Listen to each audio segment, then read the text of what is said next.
سچائی ایک عالمگیر حقیقت ہے اور جو لوگ سچائی پر چلتے ہیں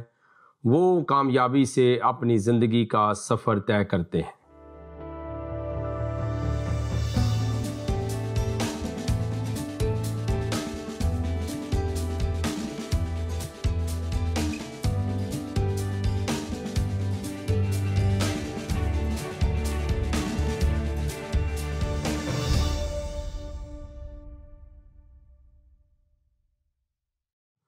پروگرام دوستی کا ہاتھ بھائی صدیق کے ساتھ میں ہوں آپ کا میزبان پاسٹر صدیق پال، آپ سبوں کی خدمت میں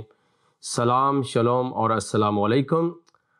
آج کے پروگرام کا آغاز ہم اس دعا کے ساتھ کر رہے ہیں کہ آپ جہاں کہیں پر بھی ہیں اپنے عزیز و اقارب، اہل خانہ اور بہن بھائیوں کے ساتھ سلامتی اور خیریت کے ساتھ ہوں۔ پچھلے ہفتے ہم ایک نہایت ہی اہم اور بہت ہی سینسٹیو ٹاپک کے اوپر گفتگو کر رہے تھے کہ کیا بائبل مقدس کے اندر روح القدس سے مراد جناب محمد یا جناب پیغمبر اسلام ہیں، اور اس کے اوپر ہم نے گفتگو کا آغاز کیا تھا۔ لیکن آج کے پروگرام میں ہم کچھ اور کرائٹیریا بھی آپ کے ساتھ بیان کریں گے کہ از خود قرآن نے آپ کا مقام اور منصب کیا بیان کیا ہے، اور پھر لیٹر آن جو ہے ہم روح القدس کے بارے میں بائبل مقدس میں سے بھی پڑھیں گے۔ لیکن آج ہم چاہتے ہیں کہ اگر تو جو قرآن میں بیان ہوا ہے وہ میچ کرتا ہو روح القدس کے ساتھ، یعنی جناب محمد کا، جناب پیغمبر اسلام کا جو مقام اور منصب اور سٹیٹس قرآن میں بیان ہوا ہے، اگر تو وہ میچ کرتا ہو روح القدس کے ساتھ جو بائبل مقدس انجیل شریف کے اندر مذکور ہے، تو پھر تو بات ماننی پڑے گی۔ مگر جب ایسا نہ ہو تو پھر جو لوگ دعویٰ کرتے ہیں اور وہ ثبوت نہیں دے سکتے ہیں، ناظرین یہ ساری بات میں آپ پہ چھوڑوں گا، لیکن آئیے بلا تاخیر ہم چند حوالہ جات ہیں جو قرآن شریف کے اندر مذکور ہیں، ہم ان کو پڑھیں گے تاکہ یہ پتہ چل سکے کہ کیا پاک روح کی خوبیاں اور اس کی صفات اور اس کی پراپرٹیز جو بیان کی گئی ہیں انجیل مقدس کے اندر، کیا وہ تمام خوبیاں، اوصاف اور خصلتیں اور برکات جو ہیں جناب محمد، جناب پیغمبر اسلام کے اندر موجود ہیں یا نہیں۔ اگر تو موجود ہوں پھر تو یہ بڑی دلیل مل جاتی ہے کہ جو بھی یہ سوال کیا جاتا ہے، آبجیکشن کیا جاتا ہے اور ثابت کرنے کی کوشش کی جاتی ہے کہ روح القدس سے مراد جناب محمد یا پیغمبر اسلام ہے، پھر تو وہ نقطہ نظر ٹھیک ہوگا۔ لیکن اگر ایسا نہ ہو کہ جو قرآن شریف جناب پیغمبر اسلام کے بارے میں، ان کے سٹیٹس، مقام اور منصب کے بارے میں بیان کرے، وہ پاک روح اور روح القدس کے ساتھ نہ ملتا ہو، تو پھر سرے سے بنیادی طور پر یہ سوال، آبجیکشن یا پھر مدح سرائی جو ہے یہ جھوٹ پر مبنی ہوگی کہ اس کا کوئی وجود نہیں ہے۔ ہم ایک حوالہ قرآن شریف کی 6 سورہ ہے، سورہ الانعام، اور اس کی آیت نمبر 37 میں آپ کے ساتھ شیئر کر رہا ہوں، 37 ورڈ سے ہے، اور کہتے ہیں کہ ان پر ان کے پروردگار کے پاس سے کوئی نشانی کیوں نازل نہیں ہوئی، کہہ دو کہ خدا نشانی اتارنے پر قادر ہے لیکن اکثر لوگ نہیں جانتے۔ اب یہ وہاں پر سوال موجود تھا کہ لوگ کہتے تھے کہ جناب پیغمبر اسلام کے پاس، جناب محمد کے پاس جو ہے وہ معجزات کی طاقت نہیں ہے، تو وہ کہتے ہیں کہ آپ کہہ دیجئے کہ خدا نشانی اتارنے پر قادر ہے لیکن اکثر لوگ نہیں جانتے۔ تو یہ سٹیٹس ہے کہ آپ کے پاس قرآن شریف کے مطابق، اگر آپ باہر کی دنیا سے سنیں گے، علماء سے سنیں گے، اسکالر سے سنیں گے، ہو سکتا ہے وہ بہت ساری باتیں آپ کو بیان کرنا شروع کر دیں، لیکن ہم تمام باتوں کو قرآن شریف کے پاس لائیں گے کہ آیا واقعتاً جو سٹیٹس قرآن شریف نے پیغمبر اسلام کا بیان کیا ہے وہ روح القدس کے ساتھ ملتا ہے یا نہیں ملتا ہے۔ اس لیے ناظرین بڑی توجہ کے ساتھ اس بات کو سنیے گا، کیونکہ یہ معاملہ جو ہے جواب طلب ہے، اس کے اوپر جواب ہونا چاہیے، اور وہ بھی اس انداز کے ساتھ کہ دوستی کا جو رویہ ہے وہ ہاتھ سے نہ چھوٹے، لیکن ہم بات بھی کر سکیں۔ پھر ہم دیکھتے ہیں کہ سورہ بقرہ کی آیت نمبر 272 کے اندر بھی ہم اس بات کو مطالعہ میں لائیں گے۔ سورہ بقرہ دوسری سورہ ہے اور اس کی آیت نمبر ہے 272۔ اس کے اندر جو ہے وہ قرآن شریف نے کیا بیان کیا ہے جناب پیغمبر اسلام کے بارے میں۔ یہاں پر لکھا ہے، اے محمد تم ان لوگوں کی ہدایت کے ذمہ دار نہیں ہو بلکہ خدا ہی جس کو چاہتا ہے ہدایت بخشتا ہے۔ اب دو حوالہ جات ہم نے آپ کے مقام یا آپ کے سٹیٹس کے بارے میں قرآن شریف سے پڑھیں۔ پہلی بات جو کیا تھی کہ کہہ دو کہ نشانی تو خدا ہی کے پاس ہے، معجزات کی قدرت، لیکن آپ کو معلوم ہے کہ روح القدس کے وسیلے سے بندھن ٹوٹتے ہیں، جوئے ٹوٹتے ہیں اور معجزات ہوتے ہیں، بلکہ زکریا کی کتاب میں تو یہ لکھا ہے کہ اس کے روح کے سبب سے پہاڑ میدان ہو سکتے ہیں۔ اور یہاں اس حوالے میں لکھا ہے کہ آپ اے محمد کہہ دیجئے میں کسی کی ہدایت کا ذمہ دار نہیں ہوں، لیکن پاک روح تو ہدایت دیتا ہے، گناہوں کے خلاف قائلیت پیدا کرتا ہے اور لوگوں کی تطہیر کرتا ہے، لوگوں کی زندگیوں کو تبدیل کر دیتا ہے۔ لیکن یہ مقام اور منصب ہے۔ آئیے ایک اور آیت میں آپ کے سامنے رکھنا چاہتا ہوں، سورہ نمبر 46 ہے قرآن کے اندر سے، اور اس کی ورس نمبر 9 میں آپ کے ساتھ شیئر کرنا چاہتا ہوں۔ 46ویں سورہ ہے قرآن کی اور اس کی 9ویں آیت آپ توجہ کے ساتھ سن لیجئے۔ قرآن میں لکھا ہے، کہہ دو کہ میں کوئی نیا پیغمبر نہیں آیا، کہہ دیجئے کہ میں کوئی نیا پیغمبر نہیں آیا اور میں نہیں جانتا کہ میرے ساتھ کیا سلوک کیا جائے گا اور تمہارے ساتھ کیا کیا جائے گا، میں تو اس کی پیروی کرتا ہوں جو مجھ پر وحی آتی ہے اور میرا کام تو علانیہ ہدایت کرنا ہے۔ یعنی قرآن کی یہ آیت بتا رہی ہے کہ کہہ دو کہ میں کوئی نیا پیغمبر نہیں آیا اور میں نہیں جانتا کہ میرے ساتھ کیا سلوک کیا جائے گا اور تمہارے ساتھ کیا سلوک کیا جائے گا۔ میں کیا کرتا ہوں، میں تو اسی کی پیروی کرتا ہوں جو مجھ پر وحی آتی ہے، جو مجھ پر وحی آتی ہے۔ الا نذیر مبین، میں تو دنیا کو ڈر سنانے والا ہوں۔ تو یہاں اس آیت میں لکھا ہے کہ کہہ دو کہ میں کوئی نیا پیغمبر نہیں آیا اور میں نہیں جانتا کہ میرے ساتھ کیا سلوک کیا جائے گا اور تمہارے ساتھ۔ لیکن روح القدس جو ہے وہ ساری باتوں کو جانتا ہے۔ روح القدس جو ہے وہ خدا کی باتوں بلکہ خدا کی تہ کی باتوں کو جانتا ہے۔ تو یہ ایک مقام جناب محمد پیغمبر اسلام کا بیان ہوا ہے کہ میں کوئی انوکھا جو ہے وہ پیغمبر نہیں ہوں، اور پھر یاد رکھیے کہ میرے پاس ایسا کوئی اختیار موجود نہیں ہے کہ میں اس بات کو بیان کر سکوں کہ میرے ساتھ کیا کیا جائے گا اور پھر تمہارے ساتھ کیا کیا جائے گا۔ ایک اور حوالہ ہم قرآن شریف سے دیکھتے ہیں آپ کے مقام کے بارے میں، اور یہ سورہ مائدہ ہے، اگین 6 سورہ، اور اس کی 85 ورس سے لے کر 91 ورس تک ہم دیکھتے ہیں۔ 6 سورہ آف دا قرآن اور اس کی آیت نمبر جو ہے وہ 85 سے 91 تک ہم دیکھیں گے، اور یہاں بھی آپ کو آپ کے مقام کے لحاظ سے جو بیان ملے گا، اور پھر آپ الٹیمیٹلی اس بات کی طرف جا سکتے ہیں کہ کیا روح القدس سے مراد جو دعویٰ کیا جاتا ہے، جو لوگوں کو غلط بیانی کی جاتی ہے، اس سے مراد جناب محمد یا پھر پیغمبر اسلام ہیں یا نہیں ہیں۔ تو میں 85 ورس سے سورہ الانعام سے میں شروع کر رہا ہوں۔ یہاں پہ لے کر ہم نے ان کو اسحاق اور یعقوب بخشے اور سب کو ہدایت دی، اور پہلے نوح کو بھی ہدایت دی تھی، اور ان کی اولاد میں سے داؤد اور سلیمان اور ایوب اور یوسف اور موسیٰ اور ہارون کو بھی، اور ہم نیک لوگوں کو ایسا ہی بدلہ دیا کرتے ہیں، اور زکریا اور یحییٰ اور عیسیٰ اور الیاس کو بھی، یہ سب نیکوکار تھے، اور اسماعیل اور الیسع اور یونس اور لوط کو بھی، اور ان سب کو جہان کے لوگوں پر فضیلت بخشی تھی۔ توجہ کے ساتھ سنیے، اور بعض کو ان کے باپ دادا، اولاد اور بھائیوں میں سے بھی، اور ان کو برگزیدہ بھی کیا تھا اور سیدھا رستہ بھی دکھا دیا تھا۔ یہ خدا کی ہدایت ہے، اس پر اپنے بندوں میں سے جسے چاہے چلائے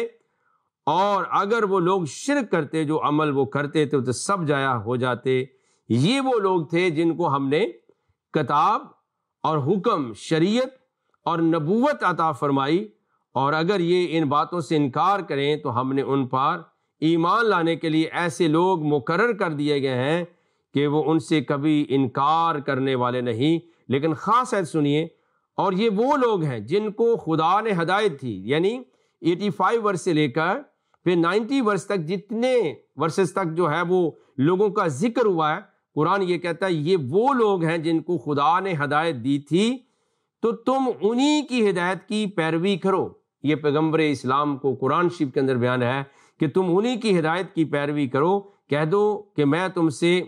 اس کا صلہ نہیں مانگتا، یہ تو جہان کے لوگوں کے لیے محض نصیحت ہے۔ تو یہاں پر واضح طور پہ لکھا ہے کہ یہ جتنے لوگ پہلے آئے تھے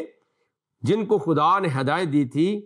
تو تم انہی کی ہدایت کی پیروی کرنا، یعنی آپ کو نیا پیغام لے کر نہیں آئے بلکہ لکھا ہے کہ ہدایت کی پیروی کرنا۔ جبکہ روح القدس کے بارے میں جو انجیل شریف کے اندر آگے چل کر ہم اس کو مطالعے میں لائیں گے کہ وہ تو خود دنیا کو، پوری کائنات کے انسانوں کو، گناہگاروں کو، عام لوگوں کو، خاص لوگوں کو روح القدس ہدایت دیتا ہے۔ روح القدس کے پیچھے چلنا پڑتا ہے، روح القدس کے وسیلے سے انسان کو نجات ملتی ہے۔ لیکن آپ نے دیکھا کہ جناب پیغمبر اسلام کا جو سٹیٹس بیان ہوا ہے وہ قرآن نے وضاحت کے ساتھ بیان کیا ہے کہ ان کا مقام اور منصب کیا ہے۔ پھر اسی طرح ہم 7ویں سورہ کو دیکھتے ہیں قرآن شریف میں سے، اور اس کی آیت نمبر ہے 162 سے لے کر 163 تک۔ یہ سورہ الاعراف ہے۔ تو اس کی بھی ہم آیات کو جب دیکھیں گے تو اس میں یقینی طور پر ہم یہی بات کو دیکھنے کے لیے آگے بڑھ رہے ہیں کہ کیا خدا نے جو حکم دیا تھا وہ تبدیل ہو گیا یا نہیں ہو گیا ہے، اور ان کی غرض و غایت جو ہے وہ کیسے ہے، اور کس طرح سے ہم اس بات کو بیان کر سکتے ہیں۔ اب یہاں پہ لکھا 162 آیت میں، مگر جو ان میں ظالم تھے انہوں نے اس لفظ کو جس کو ان کو حکم دیا تھا بدل کر اس کی جگہ اور لفظ کہنا شروع کیا، تو ہم نے ان پر آسمان سے عذاب بھیجا اس لیے کہ وہ ظلم کرتے تھے۔ اور ان سے اس گاؤں کا حال تو پوچھو جو لبے دریا واقع تھا، جب یہ لوگ ہفتے کے دن کے بارے میں حد سے تجاوز کرنے لگے، یعنی اس وقت کے ان کے ہفتے کے دن مچھلیاں ان کے سامنے پانی کے اوپر آتی تھیں، اور جب ہفتے کا دن ہوتا تھا تو نہ آتی۔ اسی طرح ہم نے ان لوگوں کو ان کی نافرمانیوں کے سبب سے آزمائش میں ڈال دیا گیا ہے۔ تو یہ پہلی قوموں کا بھی حال بیان ہوا ہے کہ نہ صرف قرآن جو ہے وہ ہدایت کے لیے مسلمانوں کو اور پیغمبر اسلام کو کہہ رہا ہے، بلکہ پہلی قومیں جن کے پاس نبی آئے تھے ان کے بھی حالات عجیب طرح سے تھے، اور وہ غلطی بھی کرتے تھے اور خدا کے حکموں کی نافرمانی بھی کرتے تھے۔ اس لیے پیارے عزیزو یاد رکھیے کہ یہ کہہ دینا کہ مسلمان بہن بھائی اس چیز سے مبرہ ہوں گے یا پیغمبر اسلام نے جو پیغام دیا وہ سب سے اعلیٰ تھا، ایسی بات نہیں، بلکہ اقوام کا حال جو ہے وہ قرآن شریف نے کلیئرٹی کے ساتھ بیان کیا ہے کہ وہاں پر بھی یہ خدا کی نافرمانی کے قصے موجود تھے، اور آج تک بھی وہ دنیا کے اندر ہوتا چلا جا رہا ہے۔ تو خاص طور پہ ایک خاص مقام کے ساتھ کسی کو جوڑ دینا یہ ٹھیک بات نہیں، بلکہ قرآن نے تو وضاحت کی کہ یہ پہلی اقوام کے ساتھ بھی ہوا اور بعض میں بھی ہوتا رہے گا۔ پھر ایک اور آیت ہم یہاں دیکھتے ہیں، اور آپ یقینی طور پر جب اس آیت کو پڑھیں گے تو آپ کو علم ہو جائے گا کہ روح القدس سے مراد جناب پیغمبر اسلام جناب محمد ہیں یا نہیں۔ تو سورہ 7 ہے اور اس کی آیت نمبر ہے 188 188۔ کہہ دو کہ میں اپنے فائدے اور نقصان کا کچھ بھی اختیار نہیں رکھتا، مگر جو خدا چاہے اگر میں غیب کی باتیں جانتا ہوتا تو بہت سے فائدے جمع کر لیتا اور مجھ کو کوئی تکلیف نہ پہنچتی۔ میں تو مومنوں کو ڈر اور خوشخبری سنانے والا ہوں۔ اب دیکھیے قرآن شریف یہ مقام محمد یا مقام پیغمبر اسلام کو بیان کر رہا ہے کہ کہہ دو کہ میں اپنے فائدے اور نقصان کا کچھ بھی اختیار نہیں رکھتا ہے، لیکن یاد رکھیے روح القدس کے اندر فائدہ ہی فائدہ ہے۔ روح القدس جو ہے وہ سب کچھ کر سکتا ہے، اور روح القدس جو ہے لوگوں کو فائدہ پہنچاتا ہے، نجات کا، شفا کا، معجزات کا، خدا کی ہدایت کا، خدا کی برکت کا، یہ سارے کے سارے جو وعدے ہیں یہ پاک روح کی نسبت کے ساتھ ہے، اور پاک روح جو ہے وہ عجیب تر کام کر سکتا ہے۔ لیکن جناب پیغمبر اسلام کا مقام جو ہے وہ میں بیان کر رہا ہوں۔ پھر سورہ یونس ہے اور اس کی آیت نمبر 49 کو ہم دیکھتے جائیں گے، 10ویں سورہ آف دا قرآن اور اس کی آیت نمبر 49۔ یہاں پہ آپ کو جو بات میں بتانا چاہتا ہوں وہ بھی یقینی طور پر بہت اہم ہے۔ اس میں ریپیٹڈلی کہا گیا ہے کہ کہہ دو میں تو اپنے نقصان اور فائدے کا بھی کچھ اختیار نہیں رکھتا، مگر جو خدا چاہے۔ ہر ایک امت کے لیے ایک وقت مقرر ہے، جب وہ وقت آ جاتا ہے تو ایک گھڑی بھی دیر نہیں کر سکتے اور نہ جلدی کر سکتے۔ تو یہ اسٹیٹس ہے کہ میں کسی کو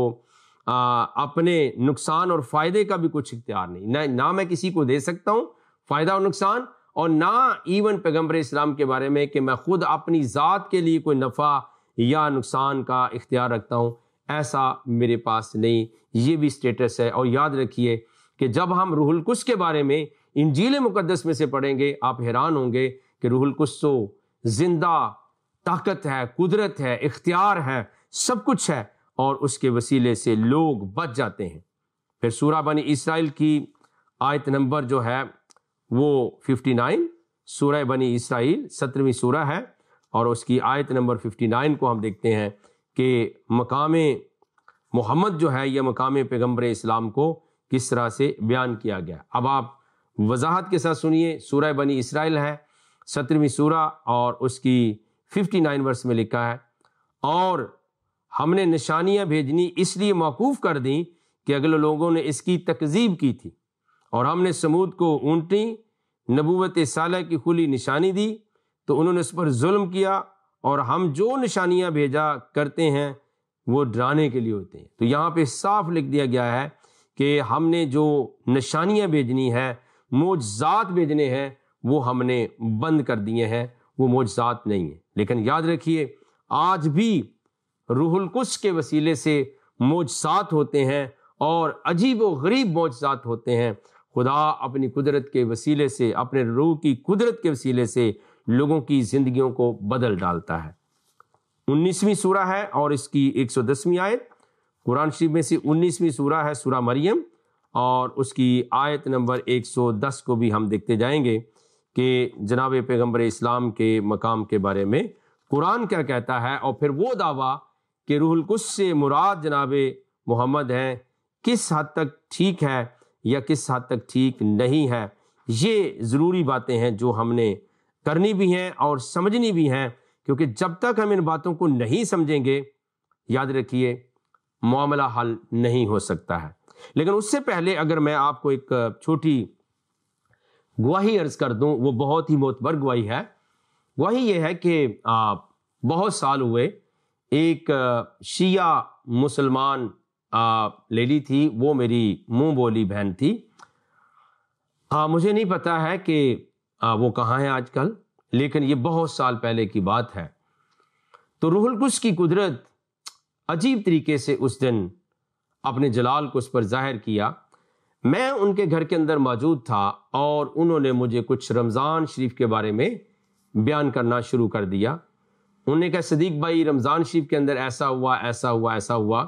اور وہ بہت ساری باتیں جب بیان کر رہی تھیں تو میں نے پاک روح کی قدرت کو وہاں دیکھا، اور میں نے پورے زور کے ساتھ واضح طور پر ایک بات ان سے عرض کی۔ میں نے کہا کہ وہ آ گیا ہے، وہ چھا گیا، اور اس کا فضل تم پر ہوا ہے۔ جیسی میں نے یہ بات کہی تو وہ عورت جو تھی وہ حیران ہو گئی، اور وہ پورا کمرہ جو تھا وہ خدا کے جلال گلوری سے اور اس کی انائنٹنگ، اس کے مسح اور اس کے طاقت سے ممور ہو گیا، بھر گیا۔ جب یہ حالات تھوڑے سے مدم ہوئے اور صورتحال بدلی تو مجھ سے پوچھنے لگی کہ صدیق بھائی یہ کیا تھا؟ اب میرے لیے مشکل یہ تھی کہ میں کس طرح اپنی مسلمان بہن کو سمجھاؤں کہ یہ کیا واقعہ ہوا، کیا تجربہ تو نے اپنی آنکھوں کے ساتھ دیکھا ہے اور اپنی فیلنگ میں محسوس کیا ہے۔ تو میں نے ان سے کہا کہ پہلے آپ بیان کرو کہ آپ کی کیا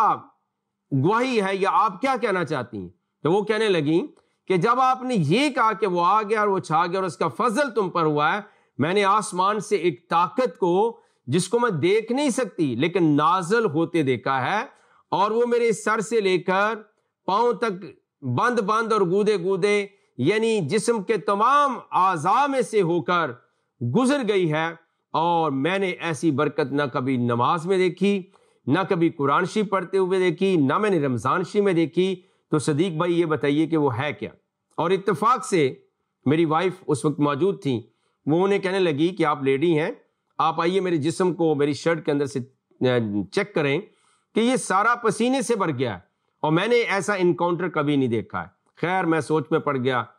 اور میں نے پاک روح سے دعا کی، روح پاک میری مدد فرما کہ میں کس طرح کے ساتھ اس اپنی بہن کی رہنمائی کروں۔ تو خیر قرآن کی ایک آیت جو ہے وہ میرے سامنے آئی کہ چونکہ وہ مسلمان تھیں، ان کو بائبل مقدس کے کانسیپٹ کا کوئی پتہ نہیں تھا، تو میں نے ایک آیت تلاوت کی، تتنزل الملائکۃ والروح، کہ اس رات فرشتے اور اس کا روح اترتا ہے، اور وہ سلامتی کی رات ہے طلوع فجر تک۔ جب میں نے یہ آیت تلاوت کی تو کہنے لگی اچھا یہ بات ہے؟ میں نے کہا جی۔ میں نے کہا اس کا روح جو ہے وہ آسمان سے اترا ہے۔ میں بتانا یہ چاہتا ہوں کہ جو مقام اور سٹیٹس ہم جناب پیغمبر اسلام کا دیکھ رہے ہیں وہ کچھ ہمیں اور بتاتا ہے، لیکن یاد رکھیے جو پاک روح کے نشانات ہیں، جو پاک روح کی باتیں ہیں، وہ کچھ ہمیں اور بتاتی ہیں کہ وہ کس طرح سے ہیں۔ لہٰذا وہ بڑا دعویٰ کہ پاک روح سے مراد جو ہیں وہ جناب محمد ہیں، جناب پیغمبر اسلام ہیں، یہ یاد رکھیے ایسا نہیں ہے، بلکہ یہ کچھ اور کانسیپٹ ہے اور وہ کچھ اور کانسیپٹ ہے جو کہ بیان کیا گیا ہے۔ حوالے کو تھوڑی تصحیح کرنا چاہتا ہوں۔ یہ سورہ الکہف کا حوالہ ہے، یہ 18ویں سورہ ہے، اور اس کی آیت نمبر 110 کے اندر آپ دیکھیے سٹیٹس جو پیغمبر اسلام کا قرآن نے بیان کی وہ کیا ہے۔ قرآن یہ کہہ دو کہ میں تمہاری طرح کا ایک بشر ہوں، البتہ میری طرف وحی آتی ہے کہ تمہارا معبود وہی ایک معبود ہے،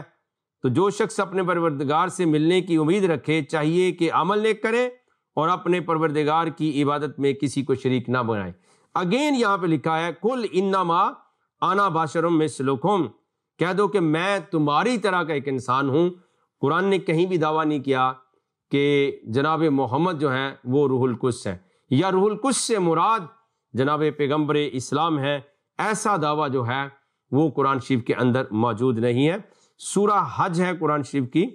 اور اس کی 52 ورس میں آپ کے ساتھ شیئر کر رہا ہوں۔ یہ 22ویں سورہ ہے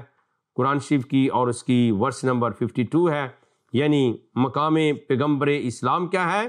اور پھر اگر ہم روح القدس کو اس طرف نسبت کریں گے کہ نہیں پاک روح سے مراد جو پیغمبر اسلام ہے، تو پھر آپ کو جو ہے کچھ اور سوچنا پڑے گا کہ واقعتاً ایسا تو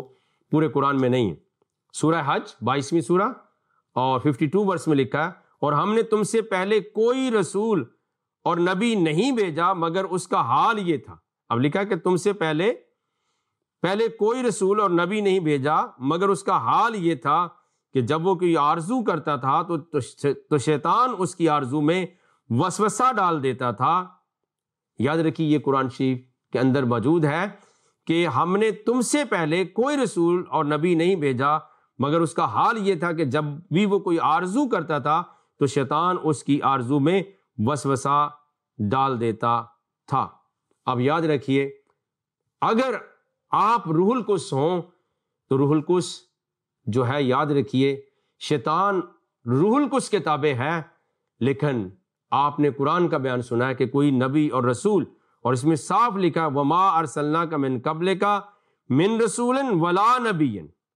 کہ کوئی ایسا نبی رسول ہی نہیں ہے جس کو شیطان نے مات نہیں دی ہے، لیکن شیطان روح القدس کے ساتھ یہ نہیں کر سکتا ہے، وہ خدا کی روح ہے، ایسے کیسے ممکن ہو سکتا ہے؟ ایسے ہو نہیں سکتا ہے۔ لہذا پیارے عزیز دوستو اور ناظرین، یہ بات آپ کے سامنے کھل کے آ رہی ہے کہ کس طرح سے لوگوں کو دھوکہ دہی کے ساتھ یا غلط بیانی کی جاتی ہے کہ روح القدس سے مراد جناب پیغمبر اسلام ہے۔ اور قرآن شریف کا ایک اور حوالہ 35ویں سورہ ہے قرآن کی اور اس کی 22ویں آیت میں آپ کے ساتھ شیئر کر رہا ہوں۔ 35ویں سورہ ہے قرآن شریف کی اور اس کی 22ویں آیت،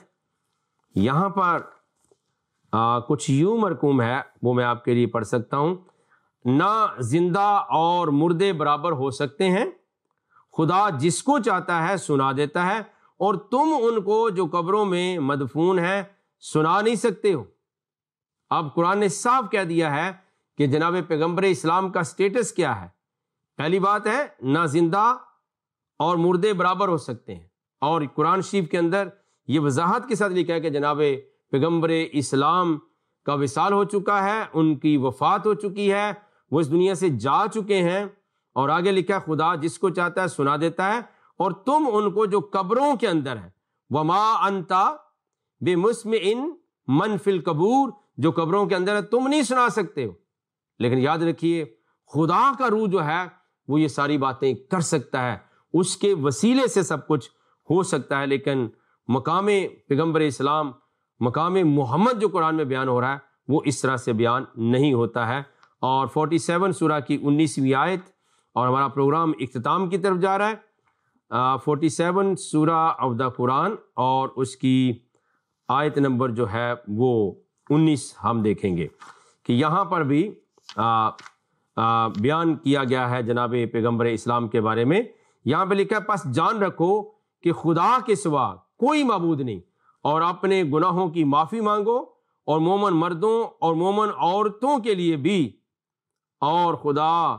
نے تم لوگوں کے چلنے پھرنے اور ٹھہرنے سے واقف ہے۔ اب یہاں پہ حکم ہو رہا ہے کہ آپ کیا کریں، آپ استغفار کیجئے، آپ اپنے گناہوں کی معافی مانگو، اور مومن مردوں اور مومن عورتوں کے لیے بھی، جبکہ پاک روح کا خاصہ یہ نہیں ہے۔ پاک روح تو گناہوں کے خلاف قائلیت پیدا کرتا ہے، اور گناہ پاک روح کے وسیلے سے معاف ہوتے ہیں۔ آئیے وقت دعا ہوا چاہتا ہم دعا کریں۔